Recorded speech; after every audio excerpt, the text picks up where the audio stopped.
Dying statement जो है ना वो फाइनल स्टेटमेंट है, उसके बाद किसी और एविडेंस की जरूरत नहीं। उन्होंने अपना जो है सुसाइड नोट दिया है, उसके बाद किस चीज़ की जरूरत है? कहते हैं कि मरता हुआ आदमी झूठ नहीं बोलता। उन्होंने गोली मारी है। अच्छा, बेटियों से कोई बात हुई है तो बेटियां क्या बोल रही हैं? आपको कुछ बोला होगा उन्होंने? जी मेरी बात हुई है और मैं आपको बहुत जिम्मेदारी से बता रहा हूँ, उनका सब कुछ उजड़ गया है। उनके मुंह से आवाज़ नहीं निकल रही है। मुझे नहीं पता उन्होंने कब से खाना खाया नहीं खाया है, पानी पिया नहीं पिया है। तो क्या बातें हो रही है, क्या इस चीज़ हल नहीं निकल रहा है? देखिए ये तो आपको परिवार बता सकता है कि वो क्या बात कर रहे हैं। मैं उस मीटिंग का हिस्सा नहीं हूँ, लेकिन जो मेरे सामने आया वो ये है कि परिवार की कुछ डिमांड्स हैं और वो डिमांड किसी रुपए पैसे की नहीं है, वो न्याय की है।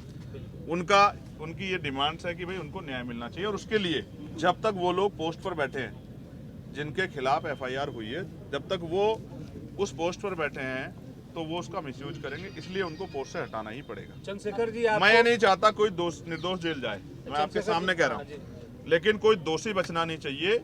ये बात हमारी बिल्कुल पुख्ता है, इस पे हम कोई समझौता समाज नहीं करते। SC/ST एक्ट को लेकर आपने बहुत बार बोला है। इनके बाद SC/ST एक्ट को लेकर आपने बहुत आवाज उठाई है। ये भी मामला वही है और इसमें देखिए जो डेथ होने से पहले उन्होंने अपना डाइंग स्टेटमेंट जी इस आधार पर जो कानून कहता है उसमें की गिरफ्तारी होनी चाहिए, अभी तक हुआ नहीं। इसको लेकर क्या कहेंगे? देखिए डाइंग स्टेटमेंट जो है ना वो फाइनल स्टेटमेंट है, उसके बाद किसी और एविडेंस की जरूरत नहीं।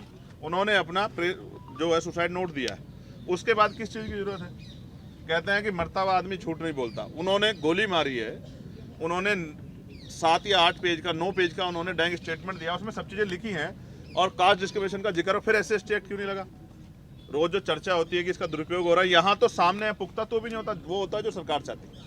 आप क्या कह रहे थे? मैं कह रहा टॉप 2 मंत्री और टॉप लेवल के अधिकारी अभी कुछ ही देर बाद जो है यहाँ पर परिवार से मिलेंगे, फिर बातचीत करेंगे और इससे पहले भी कई बार मुलाकात कर चुके हैं। क्या कैसे देखते हैं इसको आप ये समझिए उनके हाथ में बहुत कुछ है, वो मिल तो रहे हैं, मुख्यमंत्री मिल रहे हैं, बहुत अधिकारी मिल रहे हैं, तो कार्रवाई करवाने में मदद करा दें, हम उनका धन्यवाद करेंगे।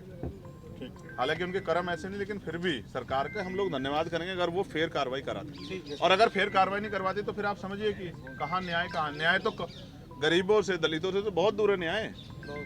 ठीक है भाई, यहाँ लोग आ रहे हैं, तमाम सब लोग चर्चा कर रहे हैं, न्याय के लिए तो कर रहे हैं ना, पिकनिक तो है नहीं। उनका परिवार का सब कुछ चला गया ना। क्या आप पूरन साहब को वापस ला सकते हैं?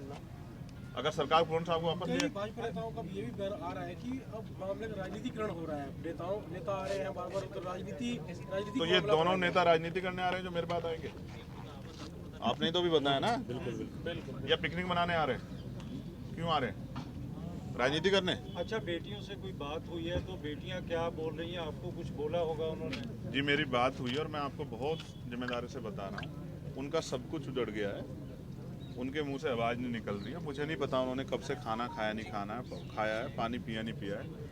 एक बेटी तो ऐसी जिसने 1 साल से अपने पिता का चेहरा नहीं देखा है, और क्योंकि अभी मोर्चरी में वो वहाँ तक भी नहीं जा पाए हैं, इससे ज़्यादा संवेदनहीनता नहीं हो सकती। अगर सरकार इतने दर्द के बाद भी नहीं सुनना चाहती तो हम लोगों को भी और हमारे लोगों को भी समझना चाहिए कि जो जिंदा रहते न्याय नहीं देते, सम्मान नहीं देते, और जो मरने के बाद भी सम्मान और न्याय नहीं देते, तो वो हमारे कितने हितैषी। ये हमारे लोगों के लिए बहुत बड़ा प्रश्न है।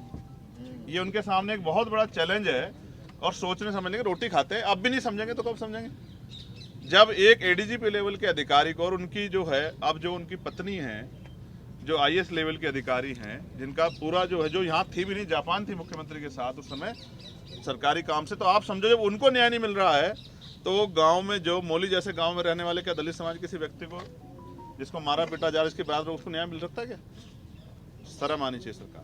रोहतक के SP को हटा दिया गया पद से, लेकिन परिवार की जो मांग थी गिरफ्तारी की वो नहीं हो पाई। इसका जवाब मुख्यमंत्री से मांगते। आप ऐसा मुझसे ऐसा पूछ रहे जैसे मैं मुख्यमंत्री हूँ और मुझे कार्रवाई करनी है। हमसे जुड़े रहने के लिए हमारे YouTube चैनल को सब्सक्राइब करें और नई वीडियो की नोटिफिकेशन के लिए बेल आइकॉन को दबाएं। अगर आप ये वीडियो Facebook पर देख रहे हैं तो लाइक जरूर करें और ज्यादा से ज्यादा शेयर करें। धन्यवाद।